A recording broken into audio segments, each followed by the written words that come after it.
You ever have one of those seasons where you feel like everything is collapsing at once? You feel uncomfortable in your body, your mind feels loud, your routines stop working, you don't recognize yourself, and you keep thinking, what is wrong with me? For the longest time, I thought that I was falling apart. But the truth is, I was unraveling, and it's not the same thing. When things fall apart, it's not a sign that you're failing. It's a sign that you're outgrowing your old identity. Your mind, your nervous system, your beliefs, they're all structured around who you used to be. And when a new version of you is trying to emerge, there's going to be friction. Your habits stop working, your body reacts, your emotions intensify, your patience is thin, your clarity disappears. Breakdowns are often the nervous system's way of telling you the way that you've been operating is not working anymore.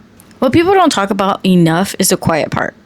The subtle identity deaths, like realizing that you don't want to be overly responsible for anyone else anymore. Realizing that you don't want to hustle for your worth. Realizing that you're tired of shrinking, people pleasing, or pretending that you're fine. Realizing that you feel uncomfortable in certain spaces that you once were comfortable in. These are all signs that your identity is shifting. And your body doesn't know how to communicate these beliefs, these habits, these routines are no longer working. This is how it tells you. There was a period where my body was so inflamed, my anxiety was so loud, I felt so disconnected from myself that I couldn't even trust my own instincts. I kept thinking, why can't I just get it together? Why does everything feel so heavy? Why am I reacting like this? And the scariest thought was, what if this is just who I am? And in therapy, I realized that that was an outdated version of myself that I was holding on to because that is all that I know. That's all that I knew. I talked more about this in one of my earlier episodes.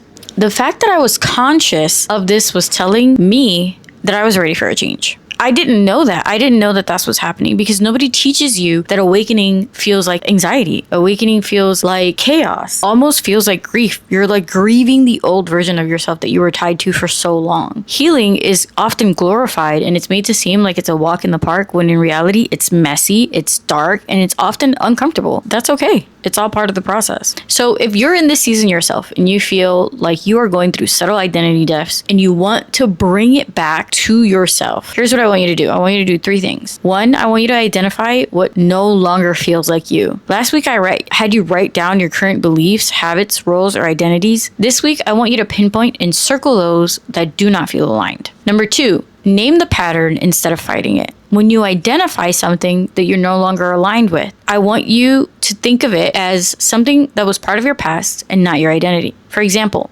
when an old behavior shows up like procrastinating, perfectionism, shutting down, people pleasing, don't judge it. Simply say, this is a pattern of my past. This is not my identity. This detaches you from the behavior and reconnects you to your power. You have to be able to see it as something outside of yourself. This will help you rewrite it. And then write a release statement. Say something simple like, I release the versions of me that were built on survival. I honor who I was, but I'm becoming someone new. I choose alignment over autopilot, or whatever feels right for you. So if you're in your unraveling season, if you're uncomfortable, exhausted, confused, emotional, or just tired of your own shit, you're not behind. You're becoming. Breakdowns are often the universe's way of rearranging you for the breakthrough that you prayed for. This week, we're letting go of our old self. Next week, we begin to awaken to who we were meant to be.